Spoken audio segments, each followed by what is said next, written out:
Good morning, everybody, and welcome to our Spotlight session number 2, entitled, What is Missing? Building Trust to Enable Civil Society. I've been asked to tell you that there's simultaneous translation sets available. If you need to get them now, someone will bring them around. My name is Justin Kilcullen. I'm a co-chair of the Civil Society Partnership for Development Effectiveness, and I'm going to introduce the subject of the discussion, and I'll be the moderator. Early this year, we in CPDE, that's the Civil Society Partnership, asked ourselves how best might we approach this Effective Development Cooperation Summit.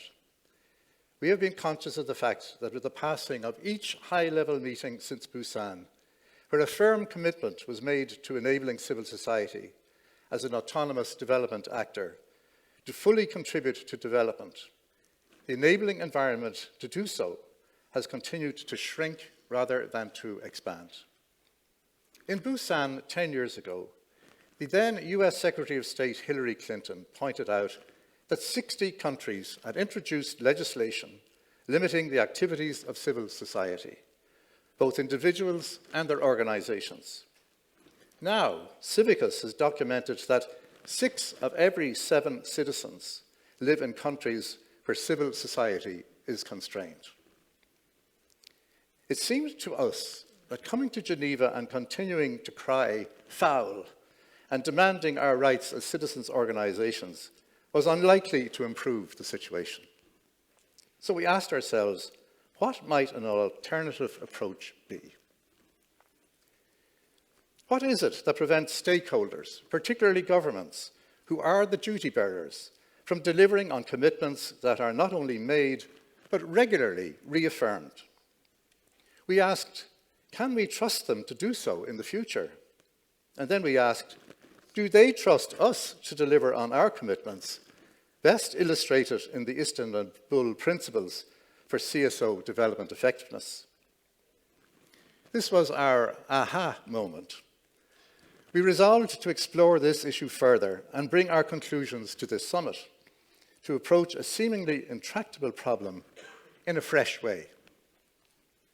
We presented the concept to the Global Partnership's workstream on civil society partnership and enabling environment, and were greatly encouraged by the response from the stakeholders involved. So early in the year, we set out a program of country-level multi-stakeholder workshops which were held in 12 countries, including Kyrgyzstan, the Philippines, Tanzania, Zimbabwe, Brazil, and many more. These workshops led to 3 regional meetings in Asia Pacific, Africa, and Latin America and the Caribbean. The process culminated in a global conference on trust in development cooperation held here in Geneva last Saturday. The conference resulted in a call to action towards building and strengthening mutual trust for a civil society enabling environment, which we will be introducing at this HLM. Building trust requires all stakeholders who have come to this summit working with each other to achieve their development agenda and impact. This spotlight session, entitled What is Missing? Building Trust to Enable Civil Society, will discuss some of the issues that have arisen in the course of our deliberations. Our objective is to come up with some approaches and good practices from different stakeholders that identify key conditions for trust building. So it's time to start and introduce our panel. We have with us today Mari Ottosson, Deputy Director General of the Swedish International Development Agency, SIDA, sitting number 2 there. Monica Asuna, Director of Planning at the National Treasury and Planning Ministry of the Government of Kenya, in the blue coat. Ms. Naila Faruqi, Chief Executive Officer of the Arab Foundations, a network of philanthropy actors at the far end.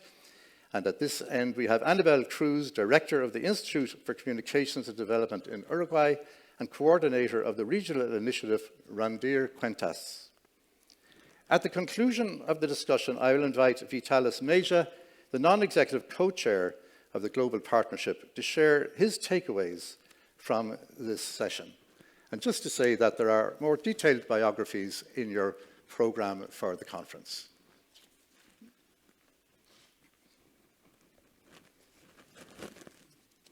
So Monica, may I start with you? We all agree that civil society space is shrinking in many countries, and we have so many international commitments, but no progress. What do you think is the reason for this? Good morning, and thank you, Justin. It's usually difficult to be the first speaker to break the ice, but without much ado, I think one of the main issues or challenges that governments face or within countries is mistrust. And the mistrust is because there's lack of knowledge of what most civil societies are doing at the country level, not all. There are some that, work closely with government, but there are some that do not work closely with the government. When governments do not know what they do, then that leads to mistrust. Because when there's unrest in the country, then the first pointing finger will be on those, that we don't know what they are doing at the country. So what should we do? And that is where legal frameworks, what are the legal frameworks at the country level in terms of engaging civil society? Some legal frameworks are very weak, and that is where legal frameworks really need to also change with the times. We know that this time it's the time for more partnerships to realize the sustainable development goals. Then the times are changing, and then we have to embrace more partnerships. So in embracing partnerships, then everyone needs to be at the table. Then another issue that we experience in most countries, if not Kenya alone, is a lack of effective dialogue structures. Because if we don't, speak with each other, not just talking at each other, we need to talk to each other and with each other. So if we have institutional frameworks that ensure effective dialogue, at the country level, then the mistrust will be a thing of the past. So you find that, for example, for Kenya, the civil society fraternity is very diverse. And there are so many, and the challenge is that they are registered under different legal frameworks. So this affects, the coordination aspect of it. Whom do you bring at the table if you don't know them? So a coordinated framework that brings everyone in terms of mapping who they are, the sectors they work in, so that we are able to engage further is very critical. And also feedback mechanisms. Maybe the policy frameworks in the country, what government wants to do. Do all civil society know what we want to do? And how do we bring them on the table? So lack of feedback mechanisms of what the civil society is doing and also what the government wants other partners to do also leads to these challenges that we have. And that boils again to mistrust. What are you doing? So actionable, issues at the country level in terms of what are the accountable actions that each and every one of us is doing at the country level will really be good in terms of removing the mistrust that we have. But the number one riding thing is really mistrust because we don't know what each one is doing. Yeah, thank you. I may stop there. Very good. Thank you, Monica. So to Marie, CEDA, Marie, is very highly regarded for its support to civil society. And we wonder, is there perhaps more that you can do? Because is it perhaps part of the problem that many governments see you supporting civil society and perhaps bypassing governments, or they wonder, why are you engaging with them and not more fully with us? So, so might your openness be actually contributing to the problem? Thank you very much, Justin. And first of all, I would like to thank you for recognizing CEDA and Sweden as having a strong role when it comes in supporting civil society. And I think that one reason for this is that we fully recognize the vital role that civil society plays. I'm thinking both in development and development cooperation in general. So it is clear to us that without a vivid civil society, the SDGs can never be met, and we will not fulfill the goal of leaving no one behind, which is what we are all working for. And just to highlight one importance of the Agenda 2030. It refers to the importance there of the principles of effective development cooperation, which include the CSO-related commitments for the fulfillment of the SDGs. So while the SDGs stipulate what the international community has committed to, we have the effective development cooperation commitment speak on how this can be fulfilled. And for us, we see the SDGs both as a means and also as an end of development. And I hope you all know that we believe very much in supporting civil society in its own rights. That is very important to us. So we see that also that CSO, sometimes they act as an implementers of the SDG, and sometimes they play a very important role also as watchdogs for accountability. And as Monica also said, and also Justin previously, the situation for civil society is shrinking, so action is definitely needed now. And I see that for SIDA and other donors, we have, of course, an important role to play. But before saying a few comments about that, I would also like to say that I do believe that the OECD DAC recommendation on enabling civil society in development cooperation and humanitarian assistance that was adopted by the DAC members in June 2021 is one very important step, not only for SIDA or for Sweden, but for all other DAC members and other providers. And there's three things that I would like to mention in that DAC recommendation, which I think are important to SIDA as an agency. And these are the three interlinked pillars of how donors and how providers can enable civil society. The first one being respecting, protecting, and promoting civic space. The second one being supporting and engaging with civil society. And thirdly, incentivizing CSO's effectiveness, transparency, and accountability.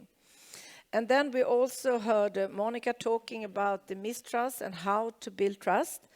And from our perspective, I think it is very important to making sure that everyone is actually sitting on the table. And that is also what you, Monica, emphasized. And I think it is important to make sure that you have systematic and inclusive dialogues at the country level, aiming at bringing both building trust and a mutual learning. And SIDA, we are trying to learn by example there, and we do consider that the presence of this systematic and inclusive multi-stakeholder dialogue forum as a very, very critical component of an enabling environment. So trust and multi-stakeholder dialogue at country level is key to us. And sometimes if there is a mistrust, I'm not saying that there is, but if there is a mistrust between civil society and the government, and if Sweden as a country has a high reputation in that country, maybe we can then also play a convening role. So just a final comment before I give the floor back to you, Justin. I think that now we have this new monitoring mechanism of the global partnership with its focus on engaging all relevant stakeholders at the country level. I would really like to emphasize all relevant stakeholders. And I think that that can provide an important vehicle for us towards strengthening both the local ownership, improved multi-stakeholder dialogue, trust, and consequently also sustainable results to achieve both the SDGs and Agenda 2030. So with that, I would like to thank you. Thank you, Marie. Nyla, you represent a network of philanthropy actors.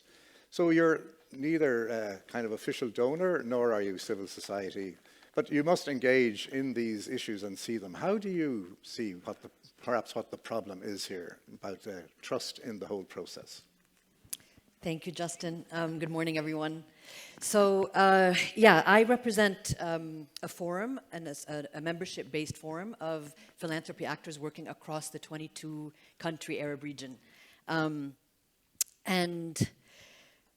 to echo a lot of what Monica said, and I often find that, we end up in these conversations with peers, and I recognize more and more how much of, how many similar challenges and obstacles we face worldwide. And so it's always very encouraging in one way to find that we're not alone, because I always feel very isolated in these challenges, but then also to figure out maybe ways that we can come up with solutions together. So generally speaking, I mean, I think we look at the challenges facing the CSO community, and I include you know, philanthropy and development as part, you know, because they're often indistinguishable from the other. Generally speaking, we look at about 4 main issues. We have a lack of data, and I know that this is, you know, prevalent all over the world when it comes to philanthropy and when it comes to the civil society sector, but we really, really have a lack of data in the Arab region. And I often say it's like the big black hole when you're trying to find out who's doing what, where, how are they doing it, who are they doing it with, etc. And that lack of data also leads to a lack of accountability and a lack of transparency. And in many cases, that lack of transparency isn't necessarily due to a lack of willingness to be transparent, but sometimes it's that it's dangerous to be transparent. And so there's, you know, it's a bit of that balance that we need to strike. In terms of lack of accountability, we don't really have a system in place that demands that accountability on either side. So we don't have an expectation of accountability from our sector, from the civil society sector. We also don't have an expectation of accountability from the government sector. And so that's, you know, that's something that we look to work on. We definitely, generally speaking, and I speak on behalf of 22 countries, so forgive me when I generalize, but generally speaking, we don't really have a very enabling environment when it comes to the CSO sector. And that's why these kinds of conversations are important to us, and this kind of visibility is important to us so that we can engage around some of the issues that might affect that more positively. We have a lack of cooperation between civil society and other sectors, whether it's government sector or private sector, and a lot of that comes from this lack of trust. We often look at that lack of trust as going both ways. So on the one hand, okay, we acknowledge that it's a challenge, we acknowledge that it's problematic, but then at the same time, there's an onus of responsibility on us as a sector itself to change that, right? So whether it's around the narrative that we present, we've advocated for accountability and transparency being values that can actually help in changing that narrative. And then finally, the coordinated efforts, I feel, across, well, I mean, I speak as the only network of Arab donors and philanthropy actors representing the entire sector in 22 countries. And by comparison, if you look at, for example, how many organizations like my own exist in the United States, and I make that comparison only because of population similarity. So the Arab region is about 400 million people, give or take. The US is about 390 million people, give or take. There are about 5,000 organizations in the US that represent various networks, and there's me. There's one across the Arab region. So, you know, no pressure. And then finally, you know, we just launched a report, one of a kind, the first of its kind report in the Arab region, very generously funded by Wings and the EU, on the enabling environment across the civic space in 4 Arab countries. So it had a deep dive across 4 Arab countries: Jordan, Egypt, Lebanon, and Palestine. And I'm going to just very quickly read off some of the key findings of that report. And excuse me while I take out my glasses, because I turned 50 and all of a sudden I can't see. So basically, we found that the inconsistent growth of civil society in the Arab region was correlated to the shrinking civic space. And so the lack of sustainable funding and the incidence of various crises over and over again across the region. We found that the unequal power dynamics in the donor-grantee relationship is a commonly held concern for civic actors, and it reinforces that dependency and curtails localization efforts. So to Marie's points around localizing conversations and leveraging the networks and the relationships that you can have to encouraging these localization efforts. Civic actors consider that building the CSO resilience and long-term capacities is intrinsic to recovery of our region. Our region has, as you know, many kind of geopolitical concerns, but then also as the region with the highest youth population in the world, of almost 50% of its population under the age of 25. We also have quite a disenfranchised youth population that requires a lot of engagement. And then, you know, flexible funding practices of donors and Arab philanthropy during the COVID-19 crisis showed that it supported civil society's agility and could be lessons to be learned from. And so, you know, we have, I mean, it wasn't necessarily groundbreaking discoveries, but it did acknowledge and validate a lot of the issues that we feel we've been screaming about over the last couple of years and have been looking to help alleviate. So with that, I'll end my 4 minutes and hand it back over to you. Thank you. Thanks very much, Naila. So, Annabelle, you've been listening carefully there to the other parties. From a civil society perspective, I mean, one thing is, how do you feel about what you've heard? And, is it a question that maybe we have more to do? Or another question might be, are we trustworthy? Yeah. Thank you, Justin. And thank you for the opportunity of being here with this panel and sharing and talking about something so important and so crucial in cooperation and in the daily life of the people, trust. So your question is a bit provocative. Can we trust civil society? And I can respond with some impressive figures like that in the Edelman barometer, trust barometer, the civil society sector has been the most trust sector in 19 years out of the 22 that the barometer has been conducted. But I can also refer to your definition of trust, that to build trust, we have to work together to find solutions, and we have to work with openness, with transparency, with accountability to collectively share decision spaces and resources to achieve the outcomes for the people we work for. And I think that in taking that line of thought, there are many examples that civil society organizations are taking important steps to promote trust and to strengthen our partnership with other stakeholders. Having said that, much has been done, but we still have a long way to go.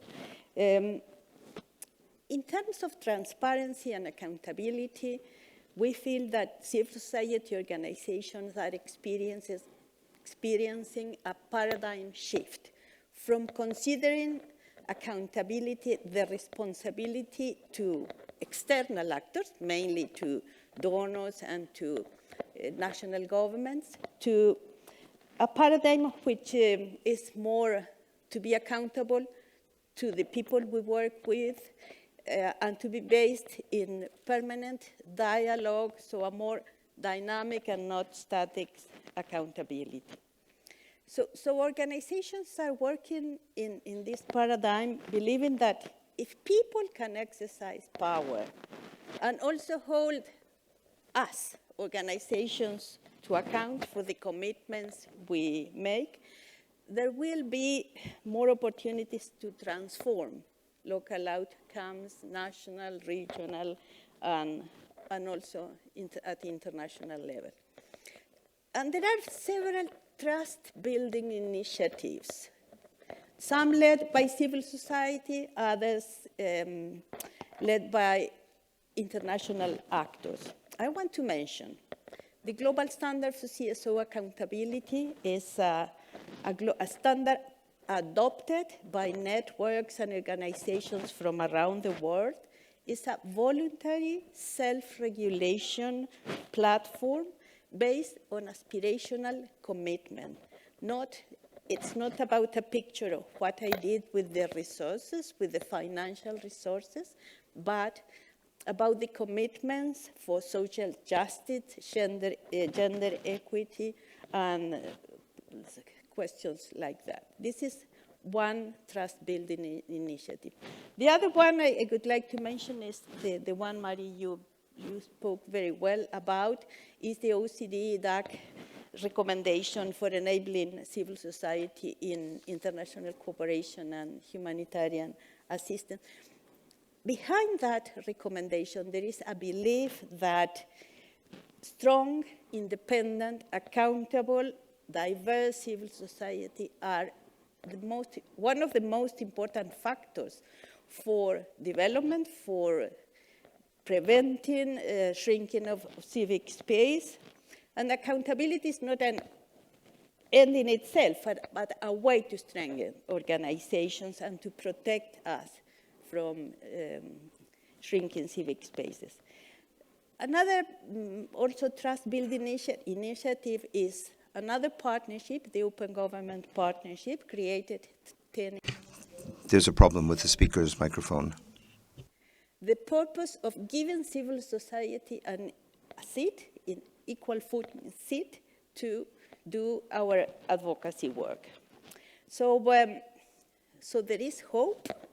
There are trust-building initiatives in different spaces. There's a problem with the speaker's microphone. Speaker's microphone is touching her scarf. And standards and mechanisms to promote transparency. But we're also investing in external accountability, in producing credible information, because trustworthy, consistent, fact-based information is critical to breaking the cycle of mistrust.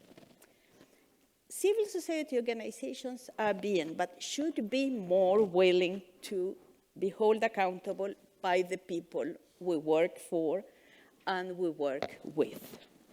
So local communities that receive aid should hold us accountable for our actions as well. And I also think that civil society organizations are showing an increasing capacity to learn of the mistakes we make. We are not perfect, but I think that accountable and trustworthy organizations are not the ones that do not make mistakes, but the ones that can learn from those mistakes, the ones that do not sweep the problems under the carpet and are willing to change. Thank you. So I think there are many, many good ideas to, Thank you, Annabelle. to discuss about. I mean, that has been an interesting first pass through the issues. But I wonder, is there something deeper going on that we haven't touched on yet? From my experience, many years in development work, I see that there is a distinction sometimes from the government side between civil society organizations or NGOs that are delivering services, supporting agricultural development, education, and so on. And those that maybe undertake this work very much with a rights-based approach. And that one sees that some kind of civil society organizations can seem to get on well with government and can operate, but those who take a more critical approach about how the citizens are being involved, wanting to organize people. I mean, we've talked several times here about the people themselves being empowered to develop themselves, which is the essence of good development, that there is a nervousness on the part of government when they see groups getting together and talking and coming up with decisions. Because let's face it, I don't think our answers so far have answered the question. Why, after 10 years from Busan, have we gone backwards instead of forwards? So there must be something else going on. The other one, maybe I'll come back to you on that one, Monica, but I'll throw in also another observation, is that where countries have weak parliamentary democracy, NGOs and civil society can be seen as, in fact, the opposition. If there is no critical opposition coming from parliamentarians, where can it come from? And maybe this is why there are divisions in how some are treated rather than others. So I just throw those two at you, and maybe, I'll go back to you, Monica, and see, how do you think that stands up in relation? I won't ask you to talk particularly about Kenya, generally around African countries in your region and so on, how might it appear? Thank you, Justin. And that one, to some extent, is a tough one. But what I must say is that you find that civic education in general is usually weak in most countries.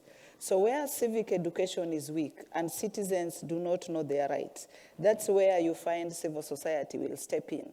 But when they step in now to educate the system, the citizens, then it may be seen as incitement. So the number one challenge for governments is that even as civil society step in to undertake civic education, is there a manual for civic education? Because where there's no manual to really guide in that the kind of knowledge imparted to the citizens is what is in the legal frameworks, then you find that that is where there can be also some mistrust. So governments have to have a deliberate effort to have civic education manuals, which the civil society can now use to educate the systems, educate the citizens, because citizens have a right to know some of the legal frameworks existing and some of the policy frameworks in place, and also how they should engage and also put governments to account, because citizens should put governments to account on the actions that government do. So I think the way that that is now perceived in terms of how it is imparted to the citizens is now what brings that challenge. But they are basically stepping in to bridge a gap, which is not there. Yes, thank you. Okay, so civil society is stepping in to bridge a gap. Yeah, okay, Marie. Yes, thank you so much. And I think that if we would have the answer to your question, then we would not be here today, because it is really a tricky question. But I would like to emphasize also what I said before, that of course, but before doing that, I would like to say that we do acknowledge and we see that the civic and democratic space today is definitely under threat in so many countries. So that is something that Sweden as a country and also SIDA as an agency, we are trying to address that in all meetings that we are attending. But I also think that we have to continue to work together. And as Annabelle said, she says there is hope. And I think that there is hope, and we need to be patient, and we need to continue to push for more common dialogues. And I'm thinking that we are here today under the umbrella of GPDC, which is actually a forum where civil society, the private sector, philanthropics, partner country governments, and donors, we all are under the same umbrella. And that is one starting point. I mean, to have those discussions, to have those dialogues, to learn from one another. But then, of course, we have to shift from a capital perspective and then to a country level and continue the discussion doing the same thing there.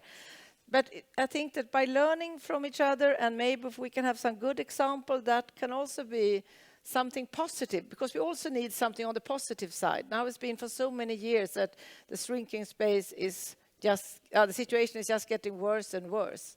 So I like very much what you said, Annabelle, about hope. We need hope. In the Arab world, Naila, how do you see it? I remember the Arab Spring of so many years ago. Citizens became very active and so on, and it has now kind of faded somewhat. Where does your work fit in relation to that kind of a public surge of support for loosening things? So I feel like you're trying to get me arrested. No, but seriously. Yeah, that's a very, very tough question to answer, especially from the viewpoint of the Arab region. I mean, the Arab Spring, which has such a beautiful and kind of positive connotation, did not end up as beautiful or positive. And the interesting thing, I think, as someone who's based in Egypt, so, I mean, we saw 3 changes of government within 2 years. Which was unheard of. I mean, I grew up in Egypt, and for 30 years I grew up with one president, actually just at the assassination of one, and then the introduction of another. And then we know for a fact, and to go back to a statistic that I shared earlier on about, 50% of our population being youth under the age of 25. So in Egypt, one of the countries with the largest unemployment rates of youth under 25, we saw a revolution of sorts that cannot ever be forgotten, right? So I think that power that youth felt and were able to leverage and implement, brought down 2 governments within 2 years of using the social media platform, and that's not something, no matter how much the government tries to quell it, I'm going to get in so much trouble, no matter how much the government tries to quell that kind of movement, I don't think that can be forgotten. And so, you know, these are youth who may be in jail, who may have been shut up, who may have been, you know, have been scared into stopping, but there's no way that they're going to forget that at one point in time they had that power. And so the question is, I think, or the challenge really is, how do we then kind of galvanize that power to be able to use it in a way that doesn't end up in catastrophe for this, you know, this demographic of the population that is inheriting all of this mess, right? So, I mean, that's one of the issues, and kind of what we see as a network that represents organizations that work across sectors within the development and philanthropy sector and the funding sector, et cetera, is how do we then take those lessons learned and figure out a way to use them more positively. And then one other thing is really just around, and in this, you know, in this case, I look to organizations like CEDA and others that come from governments with a little bit more leverage. You know, in many cases, we're in a region where, in order for us to get anything done internally, we need external pressure to be able to get those things done. And so I'm often asking organizations like CEDA and others, you know, it's great for you to support us in our criticism of what's happening, but it would be far more useful if you supported us in advocating for changes, right? Because oftentimes, I mean, you know, you see the crackdown on human rights in the Arab region comes a lot from, you know, foreign human rights organizations talking about how awful the human rights are in the region. Well, thank you. I mean, we're aware of this. We live it. So what we really would want, more than that, is for you to help support us in advocating for the sector within the countries rather than continuing this sort of negative trend. Thank you. Thanks. Annabelle, Monica talked about the gap that exists perhaps in structures in the countries in terms of the development of civic education and so on, and that civil society is filling this gap, perhaps a gap the government feels is their space to fill, but civil society gets in before them, and that this is causing some kind of tension. Do you have a view on that? I mean, where does civil society's role stop and governments is taken up, and how can that relationship be made kind of smooth? Well, there should be a basic understanding about the need of autonomous, strong, independent civil society organizations, and that civil society cannot be instrumental to either to governments or to local governments, or not either to the agenda of donors. I say this because there has also been a trend where civil society organizations have been co-opted by the agenda of, in many countries, by the agenda of the national governments, and with the excuse of helping organizations to become stronger. And at the end, they get just away only as implementers of public policies that are responsibility of the government. So if organizations can be independent actors on their own rights, they can represent a very important force of communication, a bridge between the different sectors.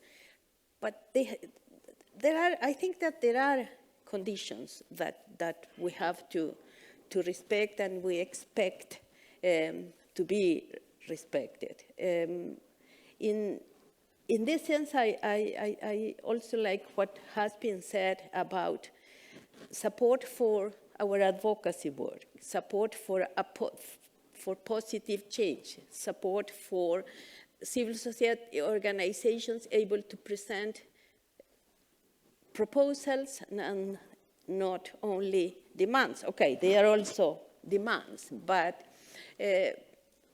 it's not enough sometimes to give a seat to civil society in certain space, be it the Global Partnership for Effective Development Cooperation, or be it the Open Government Partnership. If civil society organizations cannot sustain the process autonomously and independently, that's not an advance for democracy or for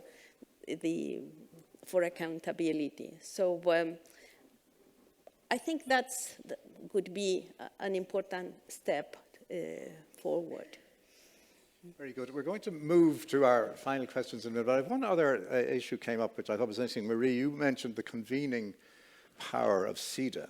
Now, this came up in our regional workshops as well, we were discussing last Saturday, that where the United Nations actually participated in the workshop and played a convening role, it created a kind of a neutral space where government and non-governmental and civil society could talk to each other as distinct from in a meeting across the table where you're arguing. Does CEDA have experience of that? I mean, is this a role that you see yourselves playing, and are there good examples of where it has helped? Yes, I can say that we do have experience from taking that role. I myself was based in Vietnam a few years ago, and that was a role that we took quite often in that context. So that is something that we will definitely, that we are fit for purpose, I think, to do. But can I just add something to the previous question and the comments that I heard? Because I think that coming from Sweden, I would just like to emphasize that I fully agree with what you said, that civil society should be autonomous, strong, and independent. There should be no questions about that. And that is also how I see it from a donor perspective. And also, I do think that we try to play an advocacy role as well. I'm not saying that we are perfect, but that is definitely something that we are trying to do and will continue to push for. And just going back to what I said previously, I also think that now Sweden will be the incoming chair for GPEDC, which will also give us an opportunity to continue to push for the important role of civil society, but also remembering that there should be other partners sitting around the table. So that is also something that we will continue to push for. Thank you.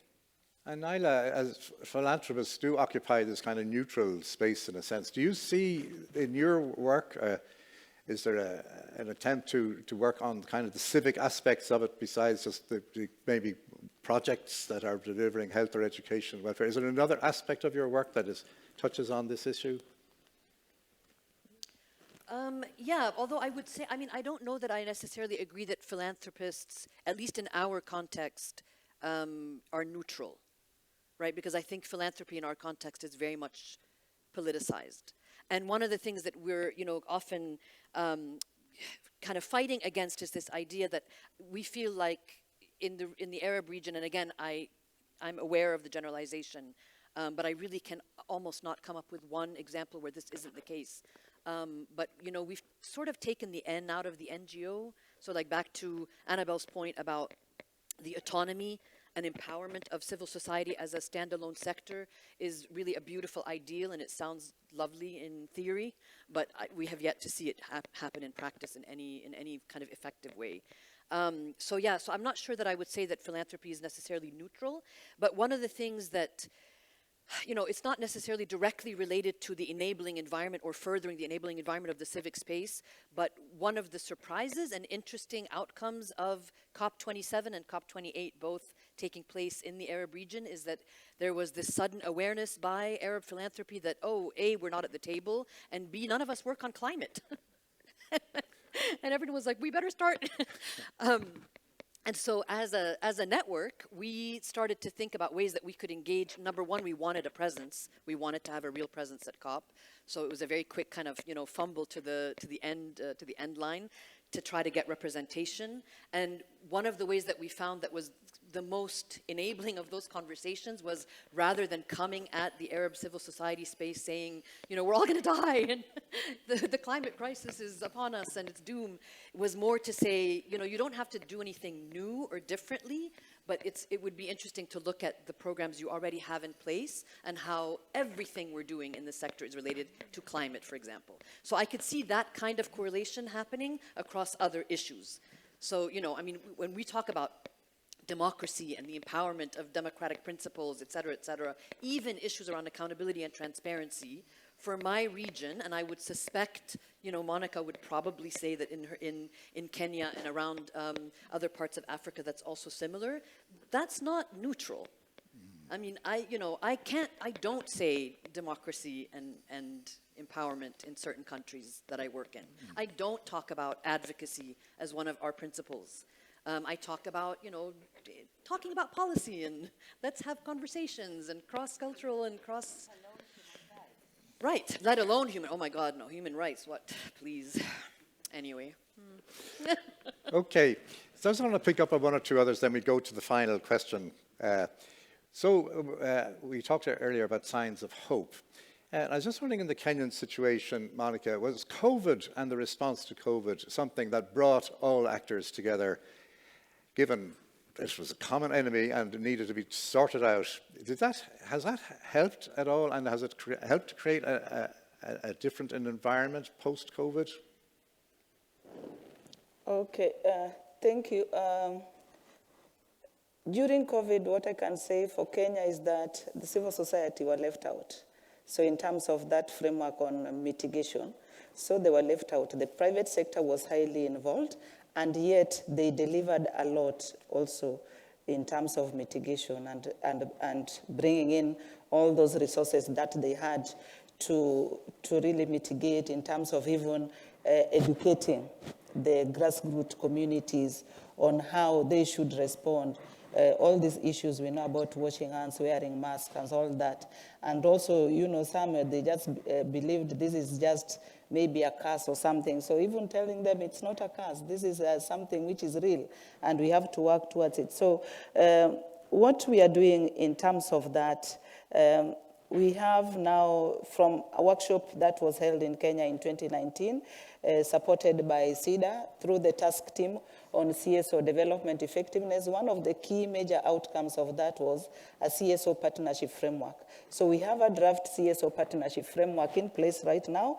We are supposed to subject it to public participation and then to start operationalizing that. So I think that is one area that will help, because what it envisages is that how do government now work with civil society going forward? How do we know who is doing what? Naila talked about lack of data. So lack of data on the civil society, who is where doing what. And Kenya, the approach that we've taken is sector-based approach. So if it is like you've talked of COVID, if it is now the CSOs working in the health sector, then those are the ones now to engage in terms of, so that people really work towards their, you know, their comparative advantage, the division of labor. Because one other challenge we've had is that the changing of goalposts of civil society based on funding.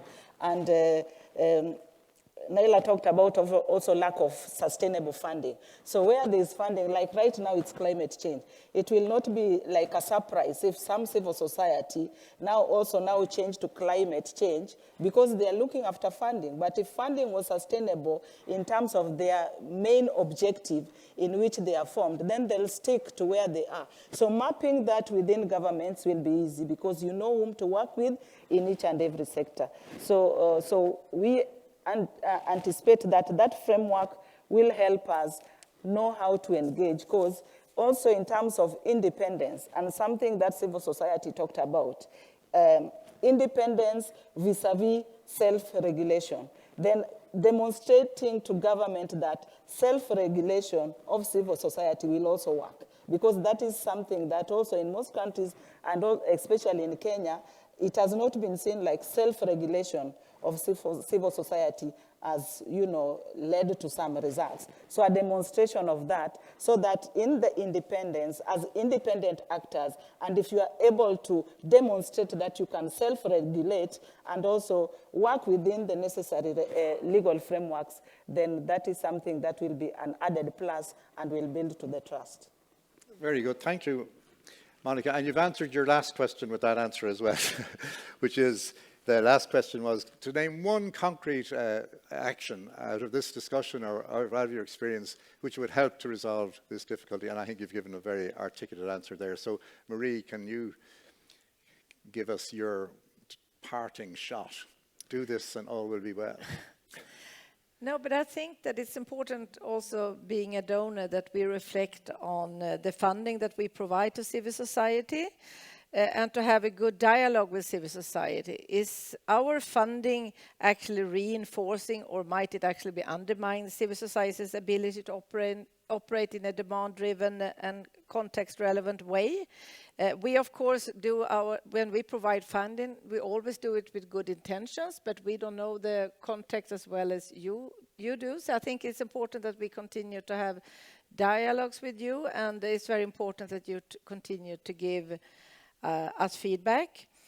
And as I said also before, that I think we can work with civil society also to emphasize that CSO needs to strengthen their accountability at the partner level, and that can be done in different ways.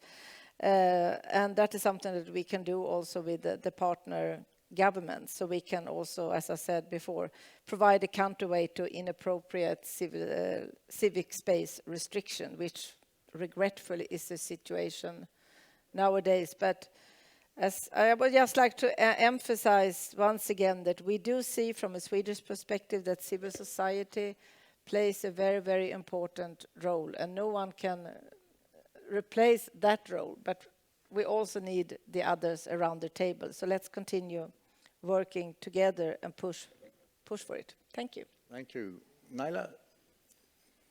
So I mean, my recommendation and aspiration is very biased, right?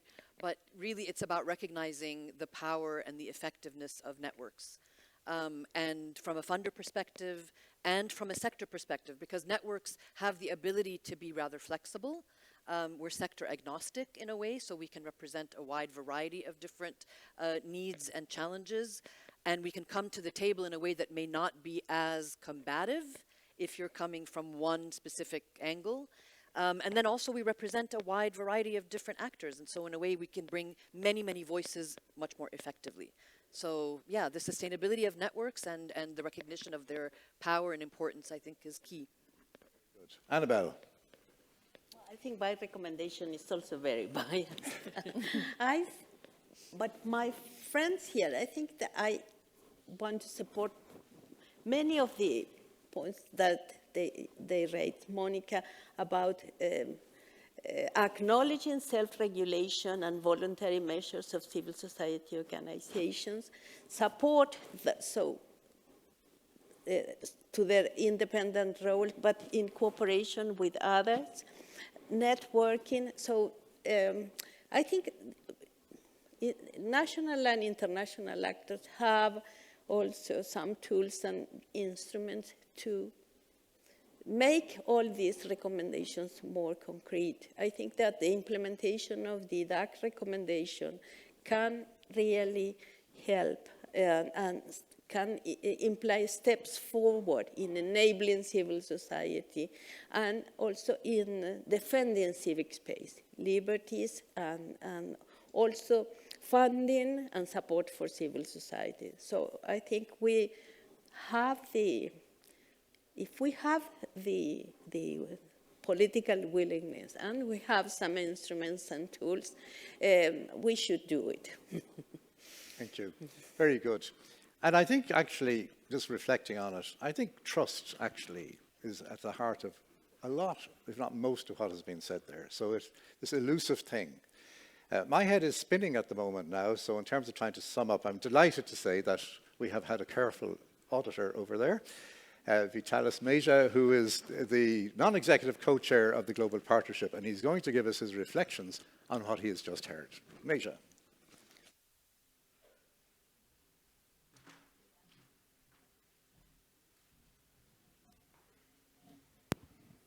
Thank you very much. And indeed, the panel discussion was very exciting and provided a lot of invaluable input to us. And I think a couple of things stand out for me.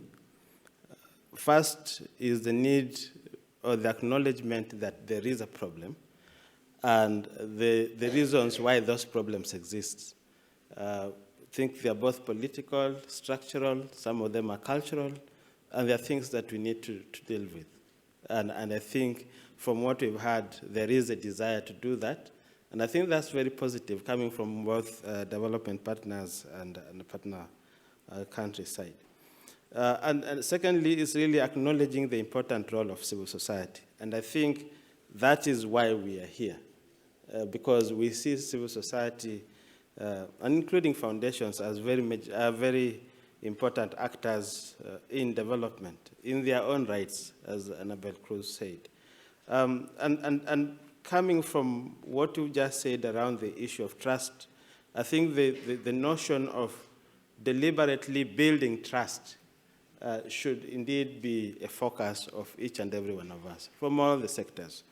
And I think it is important that we look at this both collectively from a multi-stakeholder perspective where we all invest in this trust-building process, but also individually, because we come at it from different perspectives. And that's why you had everybody trying to explain their side. And I think some of the elements that are proposed, like by Annabel around, self-regulation, Monica talking about the need for structures and frameworks to facilitate that. I think these are very critical instruments and elements that need to take us forward. And in order to move away from just talking, I think it is really critical that we form around translating some of these ideas into action. And I think for me, three things emerge. One, the need for a structure to get us there. Two, the need for initiative, and this initiative that galvanizes all stakeholders and recognizing the stakes for everyone and working towards that.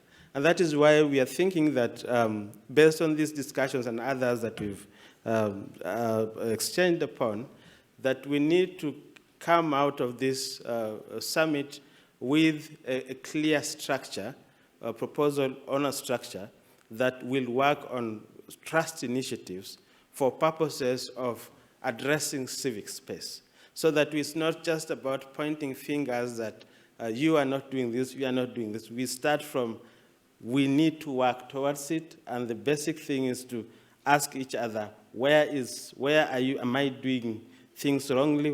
Am I doing things correctly? And how can we move together going forward?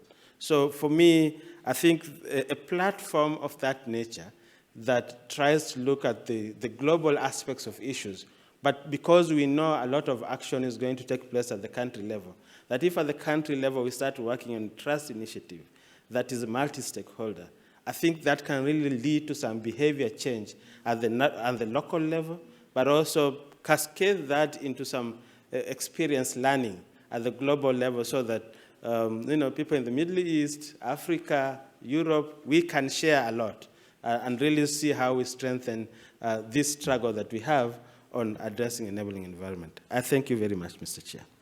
Thank you, Major. It's just for me to say now thank you to you all for being here, and to our panelists, Nyla, Marie, Monica, Annabel. I think they've given us a very good overview and insights into this issue, and I think this is our first step as CPDE on this path. We've taken it from our own experience of the last year to this summit, and to echo Maja's comments, I do hope that we will be able to bring something away that will set us on this trust-building path, because it seems to be, from what our panelists have said, in everybody's interest to do so. So with that, I'd say thank you very much, and I hope you enjoy the rest of the conference.